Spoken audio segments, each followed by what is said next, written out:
Usahleli naye uPhiwe Mkhize, ufacilitator wendlulamithi NPO.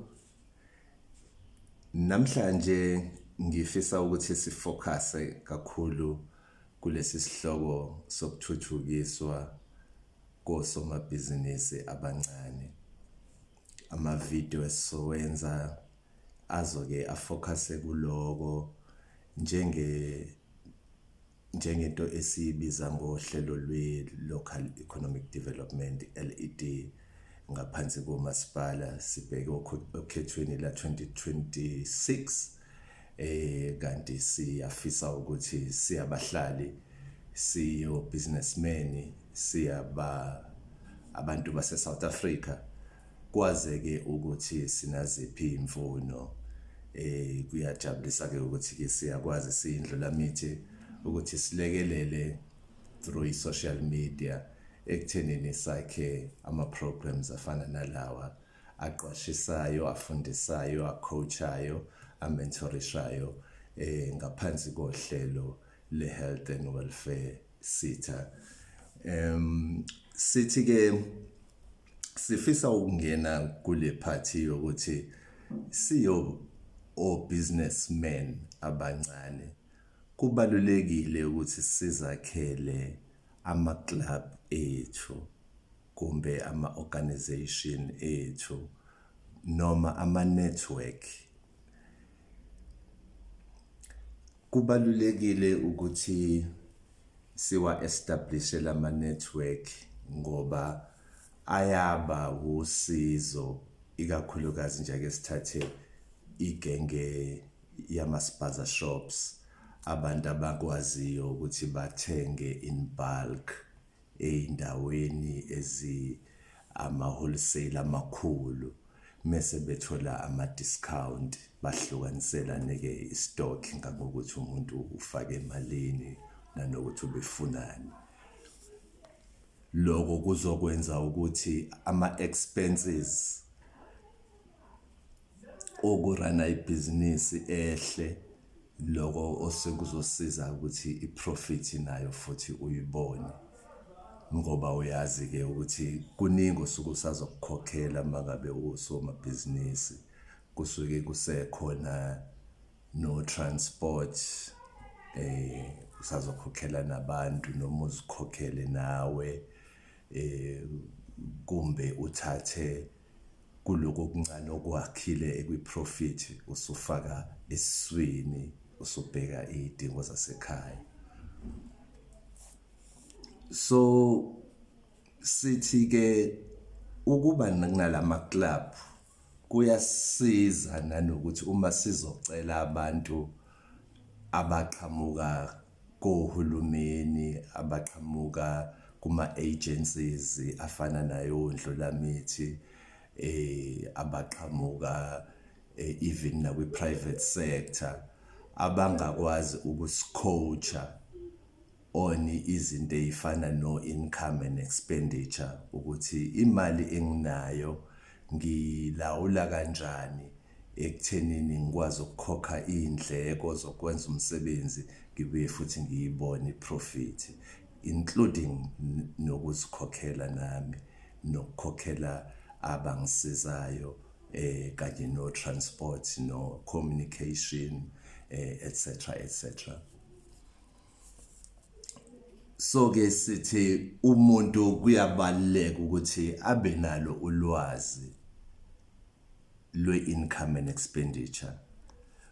Ibhizinisi yakho ungayiraneli ekhanda. Yebo kona abanye babethi umuntu angasho ukuthi utalented yena lokaqala uyakwazi ukuthi azenzele into akudinga ukuthi abhale phansi, kodwa I can assure you ukuthi uyakwazi ukumeasurisha i-progress oyenzayo over a period of time, say 6 months or a year, uma ngabe uyibhale phansi indlela osebenza ngayo, u-understanda ukuthi this month ngenze i-profit engakanani, noma ngithathe ngasebenzisa malini for ikhaya lami, kule nyanga ngenze kanjani kanjalo. Usuyakwazi ukumeasurisha ukuthi ngisho ngabe kuthiwa awusayiboni le mali kodwa uyakwazi ukumejorisha ukuthi imali ebengiyakha ibikhula yini noma ibibuyele emuva against ama expenses wami, okukhomba ukuthi ke noma ngabe kuthiwa unayo indlela or ulwazi lokwenza i-projected income and expenditure la uthi khona ngiyacabangela ukuthi ngemali ukuthi sengispende imali engaka kuma cost stock, ngaspenda imali engaka ko transport nobanibani, ngizokwakha imali engaka egcineni. That's projected. But mangabe sekuphela inyanga kungenzeka kube khona ama factors, izinto ezenza ukuthi kungabi njengawulo kade ucabangile. Usuyakwazi ukubona ukuthi kuloko kade ukufisa okucabangayo kanye nokwenzekile egcineni ngihluke kangakanani, ibe ngakanani umehluko phakathi kwaloko ebekade ngikucabangile kanye naloko kugcine kwenzekile. Each month uyak-understanda lokho kukwenza ukuthi wazi ke ukuthi ukukhula kwakho kusesimweni esinjani. So uma ngabe ke sesiyama clubs, kungaba ke kuma spaza shops, owners association or clubs or networks, kungaba ama property owners clubs, associations or networks or neighborhood group. Niyakwazi ukuthi ke lapho ke senikwazi ukubheka ukuthi nisizana kanjani, nicibisana kanjani ezintweni ezini-affectayo ukuthi wena ushaya ngayiphi indlela, usuyifakile igubhu, u-attract abantu abawuhlobo lokuthi, ngoba naku ku-attracta abantu abazohlala kwakho, abazohlala kwi-property yakho, nako kuyi-skill kukodwa, ngoba baningi abantu abafuna indawo zokuhlala kodwa kubona bonke abantu okudinga ukuthi ubamngele kwi-property yakho, ngoba bakhona abantu abahluphayo, bakhona abantu abakuthembisayo ukuthi bazokukhokhela, useyahluleka umuntu, sekumosela isikhathi, sekuchithela imali, awusakwazi ukuthola imali yakho.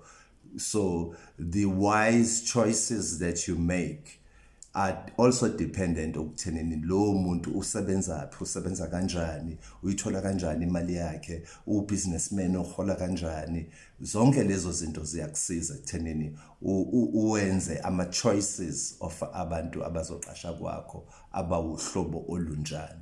Zonke lezo zinto futhi uyakwazi ukusizana negenge enikwi-network or enikwi-club nayo ukuthi uma ngabe mina kwami nginenkinga yokuthi ngisekugcwele noma angiqashisi ngaleso sikhathi, ngikwazi ukuba-refer abantu kubantu abakwi-club yami engibaziyo vele ukuthi sikwi-network of a-neighborhood of homeowners. So those are the things. And uma ngabe nilokhona umuntu o-tradeayo as i-spaza shop owner, uyakwazi ukusebenzisana namanye ama-spaza shop owners ukuthi nicebisane, understand the type of people that you are serving, ukuthi uhlobo lunjani, uma ngabe uyimeneja kanjani ikweletu,